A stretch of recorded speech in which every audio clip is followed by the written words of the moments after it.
जैसा कि आप लोग डिस्प्ले पे देख रहे हैं, आज का टॉपिक होगा रासायनिक समीकरण से प्राप्त होने वाली जानकारी।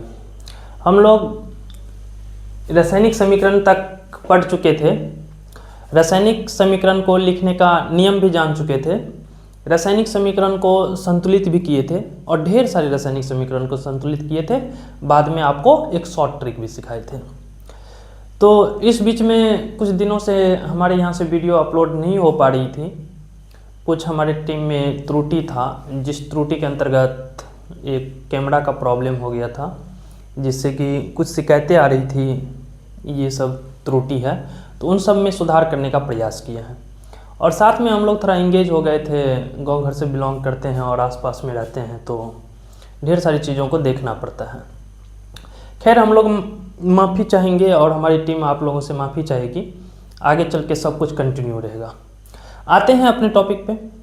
तो टॉपिक आज का रहेगा रासायनिक समीकरण से प्राप्त होने वाली जानकारी। ये जो रासायनिक समीकरण से प्राप्त होने वाली जानकारी है, इस बात पे थोड़ा सा हम डिस्कस कर लेंगे पहले कि ये बातें एक्चुअली में हम लोग जानेंगे क्या। जैसे कि रासायनिक अभिक्रिया जो एक स्टेटमेंट में रहता है, उसको हम लोग एक शॉर्ट रूप में लिखते हैं। अर्थात रासायनिक अभिक्रिया में भाग लेने वाले जो अभिकारक के रूप में तत्व और यौगिक रहते हैं, उनके संकेत और सूत्रों का संक्षिप्त निरूपण रहता है, तथा अभिक्रिया के फलस्वरूप जो प्रतिफल प्राप्त होते हैं उसके भी संकेत और सूत्र रहता है। तो एक बड़ा सा स्टेटमेंट होता है, बड़ा सा स्टेटमेंट 4-5 लाइन में, और उन्हें हम शॉर्ट रूप में लिख लेते हैं एक छोटा सा लाइन में। और उस लाइन से, उस छोटा सा रूप से हम लोग उनके बारे में ढेर सारी चीज़ें प्राप्त कर पाते हैं, ढेर सारी जानकारियाँ प्राप्त कर पाते हैं।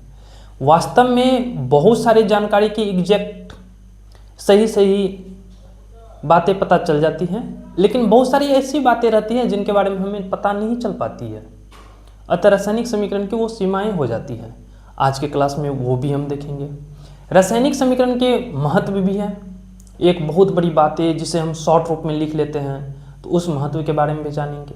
तो आज के टॉपिक में हम लोग 3 चीज़ों के बारे में जानने का प्रयास करेंगे, जिसमें पहला होगा रासायनिक समीकरण से प्राप्त होने वाली जानकारियाँ, दूसरा होगा रासायनिक समीकरण के महत्व, तीसरा शायद आज कर पाएंगे हम लोग रासायनिक समीकरण की सीमाएं, मतलब कि कहाँ तक कौन सी बातें रासायनिक समीकरण बता पाती है और कौन कौन सी बातें नहीं बता पाती हैं। और उसके बाद हम लोग जानेंगे रासायनिक समीकरण और अधिक उपयोगी कैसे बना सकते हैं। अगर कोई चीज़ हमारे पास है और पर्याप्त रूप से उनसे एक निश्चित सीमा तक ही हम उनका प्रयोग कर पा रहे हैं, तो हम लोग प्रयास करते हैं कि उन्हें और उसमें अप टू डेट करके, या कोई चीज़ें बदल के, या कोई चीज़ एक्स्ट्रा लगा के, या कोई चीज़ हटा करके उनसे और आगे हम उपयोगी बना पाएँ और उनसे मैक्सिमम लाभ ले पाएँ। फिलहाल चले आएंगे अपने टॉपिक पे। ये सारी बातें भी पढ़ाई की ही थी। पहला टॉपिक है रासायनिक समीकरण से प्राप्त होने वाली जानकारी है, रासायनिक समीकरण से प्राप्त होने वाली सूचनाएं। अर्थात रासायनिक समीकरण हमें कौन कौन सी जानकारियां देती है उसके बारे में देखेंगे। तो 1 नंबर में हम देख पा रहे हैं, यहाँ पे पेन ले लेंगे और शायद व्हाइट है तो ब्लैक है, रेड चलेगा, और एक हम लोग ले लेते हैं येलो, ठीक है। हाँ, तो देखेंगे पहला, यह अभिकारकों एवं प्रतिफलों के सूत्र एवं संकेत की जानकारी देती है। भाई, रासायनिक समीकरण आपको लिखना है तो उससे पहले ही आपको ये जानकारी होनी चाहिए, तभी आप पहचान पाओगे कि कौन कौन सी अभिकारक या कौन कौन से पदार्थ अभिक्रिया में भाग ले रही है और अभिक्रिया के फलस्वरूप कौन सी पदार्थों की प्राप्ति हो रही है। अतः हम कह सकते हैं कि रासायनिक समीकरण जो है, आप अगर रासायनिक समीकरण लिख रहे हैं तो प्रतिफलों के या अभिकारक के प्रतिफल के सूत्र एवं संकेत, ये आपको पता भी होनी चाहिए और इसके बारे में रासायनिक समीकरण हमें सूचना भी देती है। अतः कोई भी रासायनिक समीकरण है, एक सिंपल सा लेंगे जैसे कि H2 + Cl2 that gives 2HCl। इस कंडीशन में हम देख रहे हैं ये रासायनिक समीकरण में ये जो अभिकारक है, तो ये H2 हाइड्रोजन गैस है, तो हमें हाइड्रोजन गैस के संकेत के बारे में पता चला। ये क्लोरीन गैस है, क्लोरीन गैस के हमें संकेत के बारे में पता चला। ये हाइड्रोक्लोरिक अम्ल है, तो हाइड्रोक्लोरिक अम्ल के सूत्र के बारे में हमें जानकारी पता चला।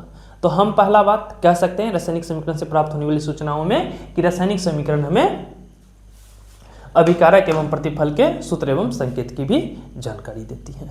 आगे हम बढ़ें तो ये बताता है हमें कि अभिक्रिया में कौन कौन से पदार्थ भाग ले रहे हैं। देख सकते हैं आप लोग अभिक्रिया में कौन कौन से पदार्थ भाग ले रहे हैं, ये संकेत से हमें पता चल जाती है।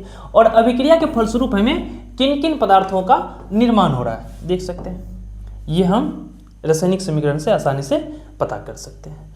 अतः कहें जाए तो ये दोनों बात एक ही बात है, फिर भी अलग अलग थोड़ी सी है। यह बताता है कि अभिक्रिया में कौन कौन सा पदार्थ भाग ले रहा है और अभिक्रिया के फलस्वरूप किस नए पदार्थ का निर्माण हो रहा है। अगला हम थर्ड पॉइंट पे चले तो यह अभिक्रिया में भाग लेने वाले अभिकारकों के परमाणुओं एवं अणुओं तथा प्रतिफलों के परमाणुओं एवं अणुओं की आपेक्षिक संख्या के बारे में बताता है। ये इंपॉर्टेंट पॉइंट है। अभिकारक के या अभिक्रिया में भाग लेने वाले अभिकारक के परमाणु एवं अणुओं तथा प्रतिफल के फलस्वरूप प्राप्त होने वाले परमाणु एवं अणुओं के बारे में सापेक्षिक जानकारी देना। जैसे कि आपके सामने जो ये रिएक्शन है या एक हम नए पेज ले लेंगे जिसपे कि हम देख सकते हैं अगर H2 + Cl2 that gives 2HCl है तो हम बता सकते हैं इनमें किनके कितने परमाणु और कितने अणु है। अगर यहां बात किया जाए हाइड्रोजन गैस की, अगर हमें कहे कि हाइड्रोजन गैस के कितने अणु हैं तो भाई यहां नहीं कुछ तो 1 है। अतः हाइड्रोजन गैस के अणु की संख्या के बारे में पूछ ले कि अणु की संख्या,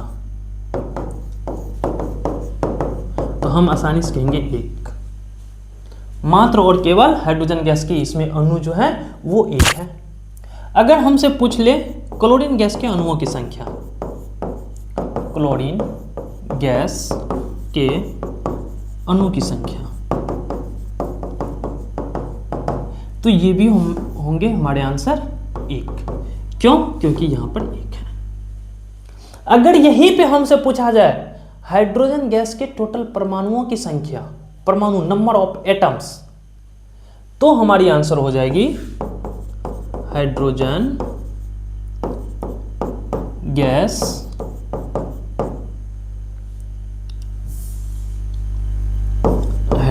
गैस के कुल परमाणुओं की संख्या, कुल परमाणुओं की संख्या। तो मेरा आंसर होगा भाई आप देख रहे हैं हाइड्रोजन गैस के अणु 1 हैं लेकिन परमाणु की बात करें तो ये हाइड्रोजन गैस की 2 परमाणु और 1 अणु, 1 अणु है तो 1/2 हो जाएंगे, सॉरी 1 × 2 हो जाएंगे तो हो जाएंगे 2। अतः अगर हम कहें हाइड्रोजन गैस के कुल कितने परमाणु है तो इसमें हाइड्रोजन गैस के 2 परमाणु भाग ले रहे हैं और दोनों मिलकर के हाइड्रोजन गैस के 1 अणु बने हुए हैं। तो इस प्रकार हम थर्ड नंबर पॉइंट पे थे कि अभिक्रिया में भाग लेने वाले परमाणुओं और अणुओं की सापेक्षिक जानकारी देती है। आपेक्षिक थी, अपेक्षिक जानकारी हमें देती है, देख सकते हैं आपेक्षिक जानकारी देती हैं। क्लियर है? और अगर हम क्लोरीन के परमाणुओं की बात करें तो इसमें भी 2 × 1, अतः क्लोरीन के भी परमाणुओं की संख्या हो जाएंगे 2। अगर हम प्रतिफल की ओर चलें तो HCl के अणुओं की संख्या की बात करें, कुल अणु की संख्या, अणुओं की संख्या, तो ये हो जाएंगे 2। और ये हम तब बताएंगे जब बैलेंस रहेगा रिएक्शन, वैसे हम नहीं बता सकते टोटल कितने अणु भाग लिए हैं। अतः कोई भी रिएक्शन है अगर उससे हम कोई भी जानकारी प्राप्त कर रहे हैं तो समीकरण हमारा संतुलित रहना चाहिए। और संतुलित समीकरण हमें पूर्णतः जानकारी नहीं देगी, हमारी जानकारी अधूरी रह जाएगी या डाटा हमारे गलत हो जाएंगे। अतः हम किसी भी समीकरण से जानकारी प्राप्त कर रहे हैं तो उसका पहला शर्त है कि समीकरण संतुलित रहनी चाहिए। खैर यहाँ पे देख सकते हैं ये समीकरण संतुलित हैं। और यहाँ पर HCl की बातें करें हाइड्रोक्लोरिक अम्ल के तो इनके 2 अणु भाग ले रहे हैं, टोटल 2 अणु। तो अभी पॉइंट नंबर 3 था कि यह हमें बताता है कि अभिक्रिया में कितने परमाणु भाग ले रहे हैं और कितने अणु भाग ले रहे हैं और अभिक्रिया के फलस्वरूप जो प्राप्त हो रहे हैं प्रतिफल उसमें कितने परमाणु है किसी तत्व का या उसके टोटल कितने अणु है। इसके बारे में भी जानकारी हमें देता है रासायनिक समीकरण। तो अभी तक हम लोग 3 पॉइंट पढ़े हैं रासायनिक समीकरण से प्राप्त होने वाली जानकारी के अंतर्गत, जिसमें पहला है कि यह अभिकारक एवं प्रतिफल के सूत्रों एवं संकेत की जानकारी देती है। दूसरा यह था कि यह हमें बताता है कि अभिक्रिया में कौन कौन सा पदार्थ भाग ले रहा है और अभिक्रिया के फलस्वरूप किन किन नए पदार्थों का निर्माण हो रहा है। तीसरा अभी जस्ट हमने डिस्कस किया कि यह अभिक्रिया में भाग लेने वाले अभिकारकों के परमाणुओं एवं अणुओं तथा प्रतिफल के परमाणुओं एवं अणुओं की आपेक्षिक जानकारी के बारे में बताता है या आपेक्षिक संख्या के बारे में बताता है। अगला पॉइंट पे हम पहुंचेंगे।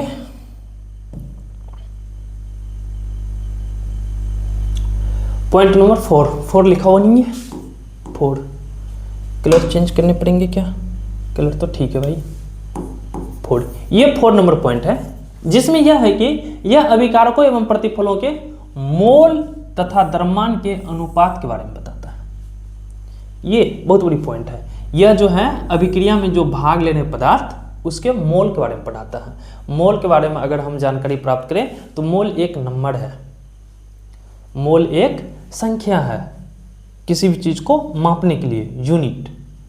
और 1 मोल की मैं बात करूं तो 1 मोल इज ए नंबर, जो कि हमें बताते हैं 1 मोल जो कि एवोगाड्रो संख्या है, और ये बताते हैं 1 mole is equal to 6.022 into 10 to the power 24। अब सर ये तो ठीक है, यूनिट क्या होंगे इनके? यूनिट कुछ भी हो सकते हैं, कण हो सकते हैं, परमाणु हो सकते हैं, अणु हो सकते हैं, आयन हो सकते हैं आदि, और सब भी ढेर सारी चीजें हो सकती हैं। क्यों? क्योंकि ये एक संख्या बताते हैं जो कि कणों की संख्या को बताता है। कण आयन के रूप में हो सके, इलेक्ट्रॉन के रूप में हो सके, प्रोटॉन के रूप में हो सके, परमाणु के रूप में हो सके, अणु के रूप में हो सके, किसी भी चीज के रूप में हो सके। तो ये हमें मोल जो है यह एक संख्या है, और हमें बताते हैं किसी भी रासायनिक अभिक्रिया में भाग लेने वाले परमाणुओं की कुल एग्जैक्ट संख्या। तो यही है किसी भी प्रतिफलों के मोल तथा उनके द्रव्यमान। द्रव्यमान की बातें करें हम तो आणविक द्रव्यमान से है। पीरियडिक टेबल में आप देखे होंगे सारे तत्व के आणविक द्रव्यमान दिए हुए हैं। परमाणुविक द्रव्यमान, परमाणुविक द्रव्यमान से देख लेते कितने अणु उनके हैं या कितने परमाणु है, उससे हम लोग उनके आणविक द्रव्यमान आसानी से ज्ञात कर सकते हैं। तो इस प्रकार हम कह सकते हैं कि रासायनिक समीकरण हमें प्रतिफल एवं अभिकारक के मोल तथा द्रव्यमान के अनुपात के बारे में भी बतलाता है। ये जानकारी भी हमें रासायनिक समीकरण देती है। आगे हम बढ़े तो यह गैसीय अभिकारकों एवं प्रतिफलों के आपेक्षिक आयतन की जानकारी देती है। अतः अगर किसी गैस को मिला करके कोई पदार्थ बना रहे हैं या गैस ही बन जाए, या किसी ठोस को मिला करके जो गैस बन रही है, या 2 ठोस को या द्रव को मिलाने के फलस्वरूप जो गैस बन रही है, उनके आयतन के बारे में भी हमें जानकारी प्राप्त होता है कि टोटल कितनी मात्रा में गैसें बन रही है, कितनी आयतन बन रही है। ये जानकारी हमें रासायनिक समीकरण से प्राप्त हो जाती है। तो कुल मिलाकर के हम देखें तो हमें 5 रासायनिक समीकरण से जानकारी प्राप्त हुई, जिसमें अगर हम डिस्कस करें पहला के बारे में तो पहला होंगे यह अभिकारक के सूत्रों, अभिकारक एवं प्रतिफलों के सूत्र एवं संकेत की जानकारी देता है। यह बताता है कि अभिक्रिया में कौन कौन से पदार्थ भाग ले रही है और अभिक्रिया के फलस्वरूप किस नए प्रतिफल का निर्माण हो रहा है। यह अभिक्रिया में भाग लेने वाले अभिकारकों एवं प्रतिफलों के परमाणुओं एवं अणुओं के अपेक्षिक संख्या के बारे में बतलाता है। अगर अभी हम जस्ट पहुंचे पॉइंट नंबर 4, यह अभिकारकों एवं प्रतिफलों के मोल तथा द्रव्यमान के अनुपात के बारे में बतलाता है। यह अभिकारक एवं प्रतिफलों के आपेक्षिक आयतन के बारे में जानकारी देती है। इस प्रकार मैंने रासायनिक अभिक्रिया से प्राप्त होने वाली जानकारी के बारे में डिस्कस कर लिया।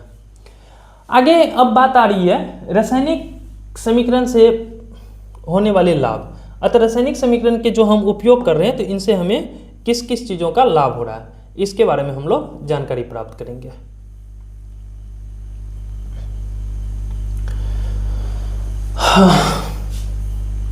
जो थोड़ा सा ठीक है ये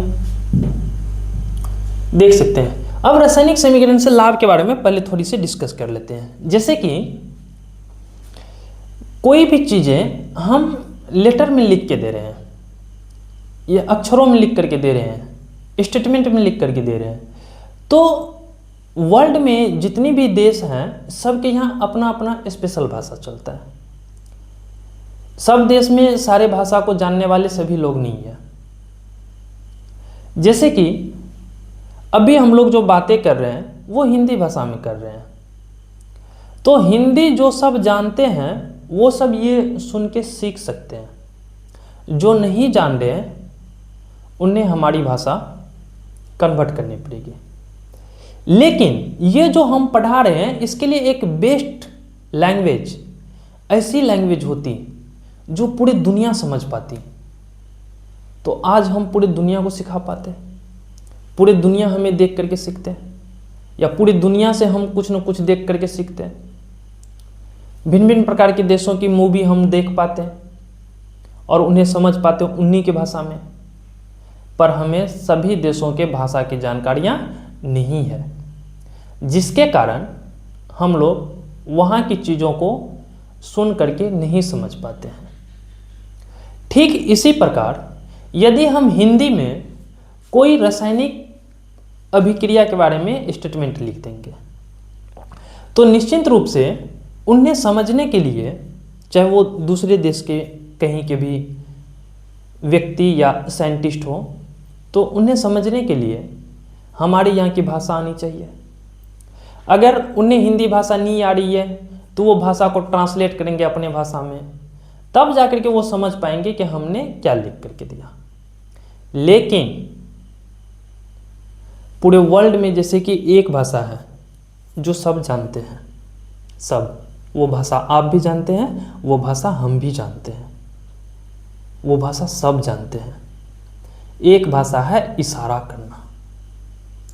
इशारा से पूरे दुनिया इस भाषा को सब जान रहे हैं। जानवर के भी मोमेंट को या जानवर के भी बातों को हम लोग उनके इशारा से समझ पाते हैं, उनके सिंबल से समझ पाते हैं, उनके संकेत से हम लोग समझ पाते हैं। ये जो संकेत वाली भाषा है ये पूरी दुनिया जानती है। अगर संकेत में कहीं से बात किया जाए, या हम कहीं किसी कंट्री में खो जाए या कहीं पर गए, किसी तरह की समस्या आ जाए, जब हमारी भाषा वो ना समझ पा रहे, उनके भाषा हम नहीं समझ पा रहे, तो हमारी जो बातें होगी वो संकेत में बातें होगी, वो इशारा में बातें होंगे। हाँ, एग्जैक्ट नहीं समझ पाएंगे लेकिन बहुत सारी चीज़ें समझ पाएंगे और हमारी काम आसानी से हो सकती है, इन काम हो जाएगी जो भी काम रहेंगे। तो इशारा एक ऐसी भाषा है पूरी दुनिया जानती है। ठीक उसी प्रकार संकेत वर्ल्ड जानते हैं। तो रासायनिक समीकरण ये भी तो एक संकेत है रासायनिक अभिक्रिया के। रासायनिक समीकरण रासायनिक संकेत हैं रासायनिक अभिक्रिया की। तो इसका अर्थ ये हुआ कि रासायनिक अभिक्रिया का जो स्टेटमेंट लिखा हुआ रहता है, अगर उसे हम रासायनिक समीकरण अर्थात संकेत और संक्षिप्त रूप में लिख दें तो निश्चित रूप से पूरा वर्ल्ड उसे समझ पाएगा। पूरा वर्ल्ड, चाहे वो बातें किसी भी कंट्री का हो, सब समझ पाएंगे कि ये लिखा हुआ क्या है, सब, पूरे वर्ल्ड के साइंटिस्ट। इसीलिए पहला इनका जो लाभ है, इसका लाभ ये है रासायनिक समीकरण का कि पूरे वर्ल्ड में कहीं के वैज्ञानिक उसे देख करके आसानी से समझ पा रहे हैं, आसानी से समझ जाते हैं कि इसमें लिखा हुआ कौन सा बातें हैं, ये रासायनिक समीकरण एक्चुअली में कह क्या रहा है। अतः भाषा की कोई समस्या नहीं होती है, ये पहला लाभ है। दूसरा लाभ की अगर हम बात करें तो जो स्टेटमेंट आएगी 4 पेज 5 पेज में, वो तो बस एक लाइन में क्लियर है, एक लाइन में, जो कि हमें समय का भी बचत करवाते हैं। और जो बातें एक लाइन में हमने लिख लिया 4 लाइन की बातें, तो उसे पढ़ करके समझने में भी आसान है, आसानी से समझ पाएंगे कि ओ ये बातें लिखी हुई है, पढ़ने वाले को भी समस्या नहीं होगी। तो इस प्रकार हम देख सकते हैं कि रासायनिक समीकरण के 2 बहुत ही महत्वपूर्ण महत्व है जो कि हम बोर्ड पे लिख के लाए हैं। पहला हम देख पाएंगे रासायनिक समीकरण से होने वाले लाभ के बारे में। पहला लाभ है रासायनिक समीकरण के उपयोग से समय एवं कागज दोनों की बचत होती है। समय का भी बचत होता है, कागज का भी। जैसे कि एक बड़ा सा स्टेटमेंट लेंगे, हाइड्रोजन गैस और क्लोरीन गैस को मिलाने के फलस्वरूप हाइड्रोक्लोरिक अम्लों की प्राप्ति होती है, और उसमें मोल भी क्लियर करने पड़ेंगे। हाइड्रोजन गैस के 2 परमाणु से बने हुए एक अणु, क्लोरीन गैस के 2 परमाणु से बने हुए एक अणु को लेकर के संयोग करवाने के फलस्वरूप, प्रकाश की उपस्थिति में संयोग करवाने के फलस्वरूप हाइड्रोक्लोरिक अम्ल के 2 मोल की प्राप्ति होती है। इतने बड़े स्टेटमेंट लिखेंगे, उसे सिंपल वे में लिखना है, बस H2 plus Cl2 that gives to HCl, बात खत्म। वही बातें हैं। और वो स्टेटमेंट जो लिखेंगे हिंदी में, किसी देश के, जिस देश में हिंदी नहीं चल पा रही है वो नहीं देख पाएंगे। दूसरे देश की मैं क्या बात करूँ, अपने देश में भी सब हिंदी नहीं जान रहे हैं। अगर हम साउथ इंडिया की ओर चले जाएं, जानते हैं लेकिन बहुत आदमी हिंदी नहीं जान पा रहे, हमारी देश की खुद कमी हो जाएगी। फिर अंग्रेजी में लिख के देंगे तो बहुत सारे वो स्टेटमेंट अंग्रेजी उतने लोग नहीं जानते हैं। तो कुल मिला के देखा जाए, हाँ, फिर ये संकेत केवल हमारे देश में ही नहीं, वर्ल्ड में कहीं भी इन्हें समझ जाएंगे आसानी से। H2 plus Cl2 that gives to HCl का मतलब हो गया कि हाइड्रोजन गैस है, हाइड्रोजन गैस के एक अणु, अतः हाइड्रोजन के 2 परमाणु और क्लोरीन के 2 परमाणु से बने हुए क्लोरीन गैस के एक अणु आपस में संयोग करके ये बनाते हैं हाइड्रोक्लोरिक अम्ल। हाइड्रोक्लोरिक अम्ल के 2 अणु बनाते हैं। इतनी बातें क्लियर हो रही है। तो इस प्रकार समय का भी बचत हुआ और साथ में हमें कागज का भी बचत हुआ। दूसरा, अगर आप बात करें तो पूरे विश्व में एक ही रासायनिक संकेतों का उपयोग किया जाता है, ऐसा नहीं कि अलग अलग होते हैं। तो एक ही रासायनिक संकेतों का उपयोग होने के कारण वैज्ञानिकों को जानकारी साझा करने में किसी प्रकार की समस्या नहीं होती है। वो आसानी से अपनी जानकारी एक वैज्ञानिक से दूसरे वैज्ञानिक तक साझा कर पाते हैं। अगर इस तरह की क्वेश्चन आपको एग्जाम हॉल में पूछेंगे तो आप ये 2 पॉइंट निश्चित रूप से लिख सकते हैं, रासायनिक समीकरण से होने वाले लाभ। पहला लाभ हमेशा याद रखेंगे, रासायनिक समीकरण के उपयोग से समय और कागज, टाइम एंड पेपर दोनों की बचत होती है। बहुत कम दूरी में लिख लेते हैं ये चीज़ें, बहुत कम समय में लिख लेते हैं। दूसरा जानकारी याद रखेंगे, पूरे विश्व में, पूरे वर्ल्ड में एक ही रासायनिक संकेतों का उपयोग होने के कारण वैज्ञानिकों को जानकारी साझा करने में आसानी होती है। ये 2 बातें हमेशा अपने ब्रेन में रखेंगे और बिल्कुल आसान सी बातें हैं। तो अभी तक हम लोगों ने 2 जानकारी प्राप्त कर चुके हैं, रासायनिक समीकरण से प्राप्त होने वाली सूचनाएं और रासायनिक समीकरण से होने वाले लाभ के बारे में। आगे अगर हम लोग बढ़ें तो आगे हमारा टॉपिक होगा रासायनिक समीकरण को और अधिक उपयोगी बनाना। रासायनिक समीकरण को हम लोग और अधिक उपयोगी कैसे बना सकते हैं, इसके बारे में होगा। देख सकते हैं, रासायनिक समीकरण को अधिक उपयोगी बनाना मतलब रासायनिक समीकरण जो है पूर्णतः सारी जानकारियां नहीं दे पाती है, कुछ बातें होती है जो उनके सीमा है। तो फिर भी हम चाहेंगे कि इससे और अधिक उपयोगी कैसे बना पाए। तो पहला चीज़ें हैं भौतिक अवस्था की। हाँ, रासायनिक समीकरण हमें भौतिक अवस्था की जानकारी नहीं देती है कि कौन सा पदार्थ जो मिला रहे हैं ठोस है कि सॉलिड है कि लिक्विड है कि गैस बन रहा है, क्या बन रहा है, इसके बारे में जानकारी नहीं प्राप्त होता है। तो इसके लिए हम करेंगे क्या, उसके आसानी से उनके सामने ब्रैकेट में लिख देंगे। ठोस के लिए हम लोग ठोस के लिए S लिखते हैं, द्रव के लिए लिक्विड L लिखते हैं और गैस के लिए G लिख देते हैं। उसके आगे में ब्रैकेट में ये तीनों लिख देते हैं। अगर कहीं पर S लिखा हुआ तो हम समझ जाते हैं कि ये जो पदार्थ है अभिक्रिया में भाग ले रहा है ये ठोस है। अगर L लिखा हुआ तो हम लोग सोच लेते हैं कि लिक्विड है। AQ भी लिखा हुआ रहता है, L या AQ से होता है एक्वा, मतलब द्रव के रूप में है। तीसरा अगर हम बात करें तो गैस के रूप में रहता है, तो आगे में G लिखा हुआ रहेगा। देख सकते हैं यहाँ पे भौतिक अवस्था की जानकारी, पहला टॉपिक है भौतिक अवस्था की जानकारी। अभिकारकों एवं प्रतिफलों की भौतिक अवस्था की जानकारी के लिए उनके आगे जो भी अभिकारक या प्रतिफल की बातें हो रही है उनके जस्ट आगे कोष्टक में संकेत लिख देते हैं। जैसे CaCO3 कोष्टक में क्या लिखा हुआ है, S लिखा हुआ, इसका मतलब ये ठोस रूप में, सॉलिड रूप में है। ये जानकारी हमें प्राप्त होगी। कोई भी पूछेंगे अगर रासायनिक समीकरण देखने के बाद कि आप बताइए CaCO3 किस फॉर्म में है, ठोस में है, द्रव में, ये गैस में, देखेंगे आगे S लिखा हुआ, सिंपल वे में बोल देंगे भाई सॉलिड स्टेट में है, कोई दिक्कत नहीं। इससे बनता है CaO, S लिखा हुआ, इसका मतलब ये भी सॉलिड स्टेट ठोसीय रूप में रहता है। CO2 आगे देखिए G लिखा हुआ, गैसीय रूप में होती है। तो इस प्रकार भौतिक अवस्था की जानकारी के लिए आगे में जो है ब्रैकेट में सॉलिड के लिए S, लिक्विड के लिए L या AQ और गैस के लिए G लिख दिया जाता है। इससे रासायनिक समीकरण और अधिक उपयोगी हो जाते हैं। आगे हम बात करें तो आगे है ऊष्माक्षेपी है या ऊष्माशोषी। ऊष्माक्षेपी और ऊष्माशोषी के बारे में अगर हम जानकारी देना चाहेंगे तो ऊष्माक्षेपी अभिक्रिया एक ऐसी अभिक्रिया है जिसमें ऊष्मा का उत्सर्जन होता है। मतलब बहुत सारी ऐसी अभिक्रिया है जिसमें आपको ऊष्मा की प्राप्ति होती है। जैसे कि कभी कभी घर की पुताई होती है तो उसमें चूना लाया जाता है और चूना में पानी मिलाया जाता है। जिस समय चूना में पानी मिलाया जाता है ना, गलती से भी आप हाथ से मिलाना शुरू नहीं करेंगे। अगर हाथ से आप मिलाना शुरू कर दिए तो निश्चित रूप से आपके हाथ झुलस जाएंगे। उसके अंदर बहुत गुप्त ऊष्मा होती है, अतः उसमें जैसे ही पानी, हाँ कोई कहेंगे कि नहीं सर चूना तो एकदम ठंडा रहता है, जब हम छूते हैं, जब पानी नहीं दिए रहते हैं तो उस समय छूते हैं तो ठंडा लगे रहता है, एकदम ठंडा, और उसमें पानी भी ठंडा, दोनों मिलाएंगे तो कहाँ से गर्म हो जाएंगे भाई। गुप्त ऊष्मा रहते हैं, उसमें छुपे हुए रहते हैं, और वो अटैक कर देंगे आप पे जब आप हाथ से मिलाएंगे। तो बहुत सारी मात्रा में उसमें ऊष्मा निकलती है, बहुत मात्रा में। तो बहुत सारे ऐसे रिएक्शन हैं जिससे कि ऊष्मा की प्राप्ति होती है, उसकी भी जानकारी प्राप्त नहीं होता है। इस प्रकार की अभिक्रिया को ऊष्माक्षेपीय अभिक्रिया कहेंगे। तो ऊष्माक्षेपीय अभिक्रिया है, इसकी जानकारी भी प्राप्त होनी चाहिए ना। अगर नहीं है जानकारी प्राप्त और हम इस तरह से अभिक्रिया करेंगे तो उससे हमें दिक्कतें आ सकती है। दूसरा है ऊष्मा शोषी अभिक्रिया। कुछ अभिक्रिया ऐसे हैं बिना ऊष्मा के होंगे ही नहीं, ऊष्मा चाहिए ही चाहिए, तो उनकी भी तो हमें जानकारी प्राप्त होनी चाहिए कि कौन सी अभिक्रिया ऐसी है जिसको कि ऊष्मा की जरूरत है। इनके जानकारी के लिए हम क्या करते हैं, तो ऊष्माक्षेपी या ऊष्मा शोषी अभिक्रिया के लिए ऊष्मा के उत्सर्जन या अवशोषण के लिए समीकरण में प्लस ऊष्मा या माइनस ऊष्मा लिख दिया जाता है। जैसे कि आप देख सकते हैं यहाँ प्लस ऊष्मा या समीकरण में प्लस ऊष्मा या माइनस ऊष्मा लिख दिया जाता है।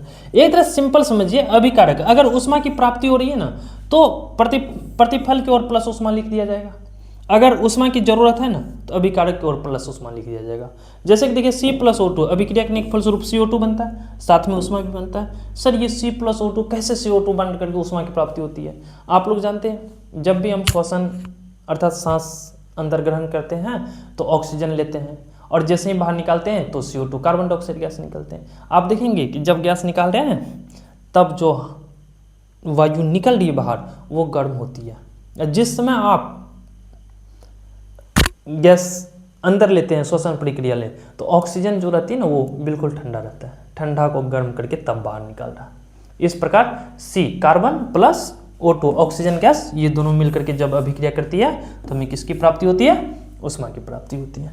दूसरा देखेंगे N2+O2 that gives to NO। भाई N2+O2 बिना ऊष्मा का हो ही नहीं सकता अभिक्रिया, इनके लिए हीट चाहिए ही चाहिए। तो ये जो अभिक्रिया है ये ऊष्मा शोषी अभिक्रिया है, क्योंकि इसको ऊष्मा चाहिए इसीलिए ऊष्मा शोषी। ये जो अभिक्रिया है इसमें ऊष्मा की प्राप्ति होती है तो इसीलिए ये है ऊष्माक्षेपी अभिक्रिया। तो इस प्रकार हम देख रहे हैं कि रासायनिक अभिक्रिया को अधिक उपयोगी बनाने में पहला भौतिक अवस्था की जानकारी होनी चाहिए, दूसरा ऊष्माक्षेपी और ऊष्माशोषी की जानकारी होनी चाहिए। आगे और बढ़े, अगला पॉइंट है गैस के उत्सर्जन की जानकारी। बहुत सारी ऐसी अभिक्रिया है जिसमें कि गैस की भी उत्पत्ति हो रही है, तो ये हमें कैसे पता चलेगा गैस की उत्पत्ति हो रही है या नहीं हो रही है? तो ये हमें प्राप्त करने के लिए जब प्रतिफल में गैस की प्राप्ति होती है तो प्रतिफल जहां पर गैस है वहां पर ऊपर की ओर तीर का चिन्ह दे दिया जाता है, तीर का चिन्ह ऊपर की ओर। इसका मतलब गैस निकल गया फुर, गैस निकल के नीचे थोड़ पे जाएगी, गैस निकलेगा फुर ऊपर की ओर, इसीलिए तीर का साइन ऊपर की ओर दिया जाता है। यही चीजें लिखा हुआ, यदि गैस उत्सर्जित हो रही है तो सूत्र के आगे, सूत्र किसके सूत्र? गैस के सूत्र के आगे यहां लिख सकते हैं, तो गैस के सूत्र के आगे इरेजर्स, तो गैस के सूत्र के आगे या के बाद तीर का चिन्ह ऊपर की ओर दिया जाता है। इस प्रकार हम देख सकते हैं। आगे जैसे कि एग्जांपल देख रहे हैं Zn + H2SO4 that gives ZnSO4 + H2। ये देखिए H2 गैस की उत्सर्जन हो रही है, H2 गैस उत्सर्जित हो रही है। तो ये जो हाइड्रोजन गैस निकल रहा है इसकी जानकारी के लिए हमें हाइड्रोजन गैस के जस्ट आगे देखिए तीर का साइन दिया हुआ है, ये हमें बताता है कि गैस इस अभिक्रिया के फलस्वरूप गैस की उत्सर्जन हो रहा है। आगे और बढ़े तो आगे है अवक्षेपण बनना। अवक्षेप का मतलब हो गया कि कुछ पदार्थ ऐसे होते हैं दैट मीन्स थोड़ा बहुत ठोस रूप में भी पूर्णतः नहीं रहता है, लदबद, जैसे कि दही हो गया, दही के रूप में प्राप्त हो जाते हैं, ना मतलब ठोस है ना पूरे द्रव है, एकदम बीच का थाल जैसे जानते होंगे उस तरह की चीज़ों में आ जाती है। तो ये इस फॉर्मेट में आ जाता है। इस तरह की जो पदार्थें प्राप्त होती है उसको कहते हैं अवक्षेप बनना। उसको क्या कहते हैं? अवक्षेप बनना। तो कुछ पदार्थ ऐसे भी अवक्षेप के रूप में प्राप्त होते हैं, तो इसकी जानकारी कैसे प्राप्त होगा? तो इसके लिए ना अवक्षेप जो बनता है उसके सामने तीर का साइन नीचे की ओर दिया जाता है। अगर ऊपर की ओर तीर का साइन है तो समझेंगे गैस उत्सर्जित हो रहा है, अगर नीचे की ओर तीर का साइन है तो मतलब अवक्षेप बन रहा है।